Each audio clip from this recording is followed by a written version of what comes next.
Hi, I'm Mrs. McClellan. I'm the visual arts teacher here at East Windsor High School, and I just wanted to take a moment to introduce myself before we start talking about all things art classes. So I've been teaching for 20 years. 13 of those years was focused on literacy and special education, and then I kind of switched back to my roots, which is what I went to school for, and got a Bachelor of Fine Arts in way back when. And so I went back to being an art teacher, and I've been thoroughly enjoying myself. I arrived here at East Windsor last year, and had been teaching in Massachusetts prior to that, and that's actually where I spent most of my teaching career.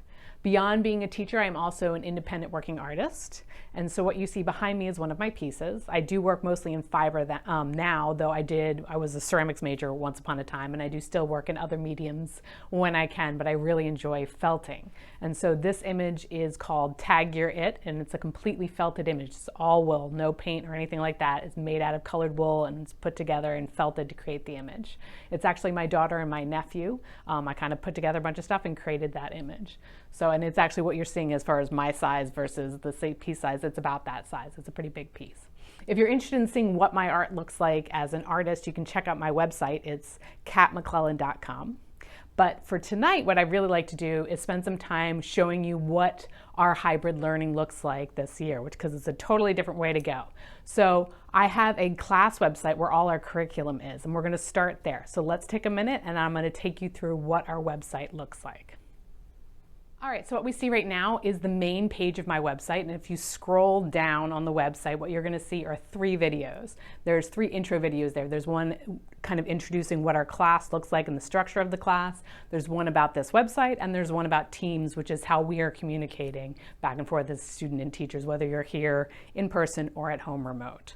So you can watch any of those videos and get kind of a closer look at what we do. Then across the top, you're going to see different categories. Let's take a look at the first one, which is resources. So when we click on that and go to the main resource page, I have up top 3 videos about uploading images, because as we are constantly making art, that's a big part of our class. So there's using your laptop, using your phone, and using the DSLR. I also have artist statement help there, because we do write artist statements when we create projects in this class. And then at the bottom, I've got some fun links. This is just, I update it from time to time. I just put in kind of fun things that I find. Now also I have under that resources class norms. So when you click on that link, it will take us to our class norms site. And so that was the students I worked together to create norms for this new hybrid model based on being ready, respectful, and responsible. And then we kind of created this little Venn diagram of here. What does it look like when we're in person? What does it look like remote? Or for both, what do we need to worry about? And so you can take a look at what those look like as you page down. So for instance, in respectful, we have this new hybrid model where we're in person. We have things to worry about as about staying 6 feet apart or wearing our masks or being responsible. There's a lot in that both category, because whether you're home or you're here, there's things like having your laptop ready and using your time productive and turning in assignments on time and things like that.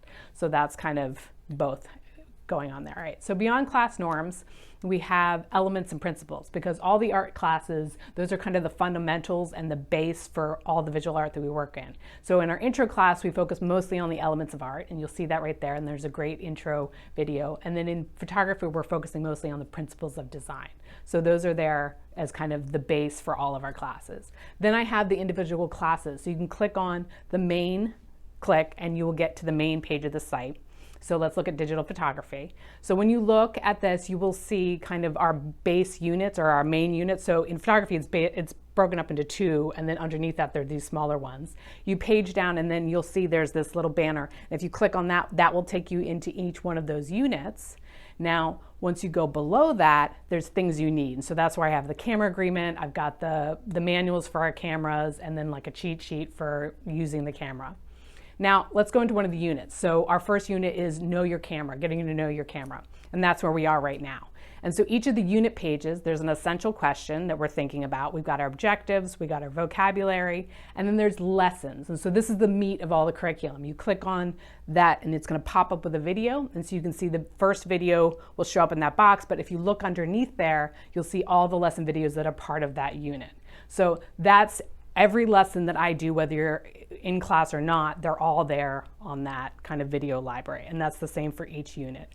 Some units, like if we look over on the color and space unit for intro, you'll see that not only do I have all that essential question and objectives and vocabulary in the lessons, but down at the bottom I also have extra information, because sometimes there's a lot of things you're kind of having to think about when you create your art, and so I'll put up those extra resources. So sometimes it's YouTube videos, sometimes it's just graphics. It's all there to help the students and support them in their learning.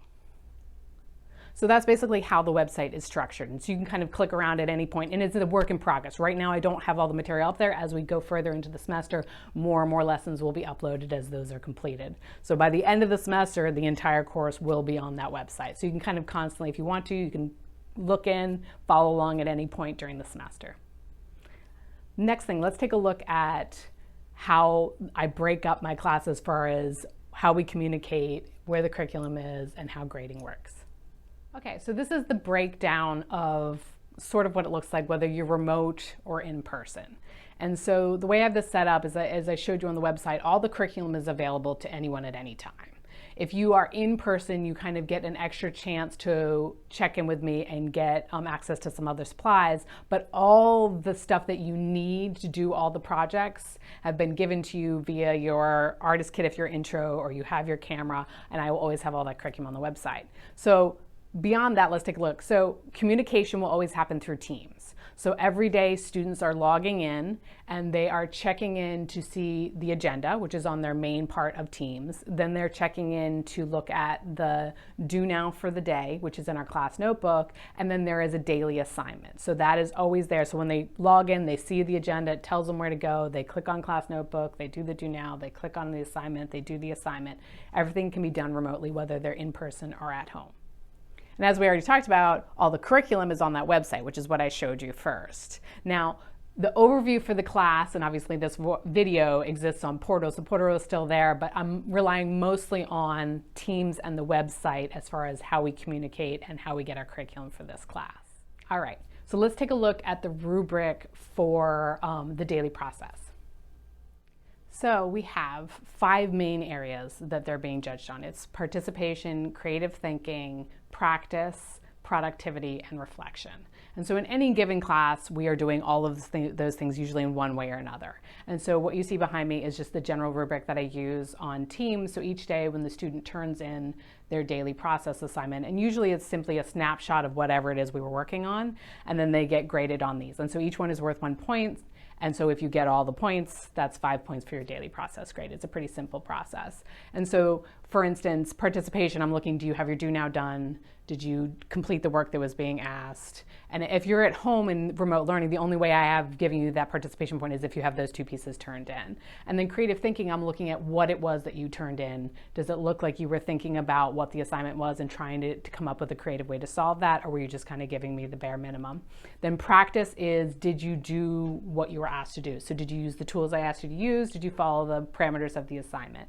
Then productivity, kind of the same thing as participation to a certain degree, because it's still like, for me, if it's a remote student versus an in-person student, the only way I have judging that is whether or not you completed those do now and the daily process grade.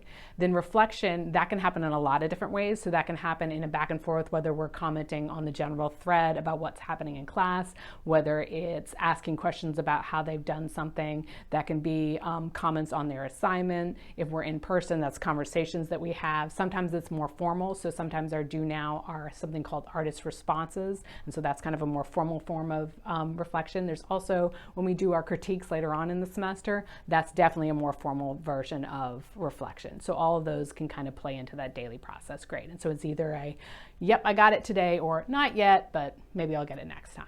So that's the daily process.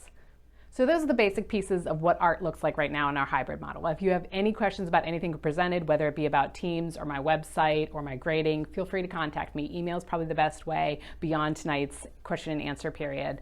Your students can get a hold of me through Portal, through Teams, through email, or if they happen to be in person, they can also ask me in person. So totally available for helping clarify anything. I hope to make this as easy as possible, because I know this is kind of a confusing and difficult time as we're trying to figure out how to get through our learning. So thanks for tuning in, and I hope to answer some questions for you this evening. Thank you.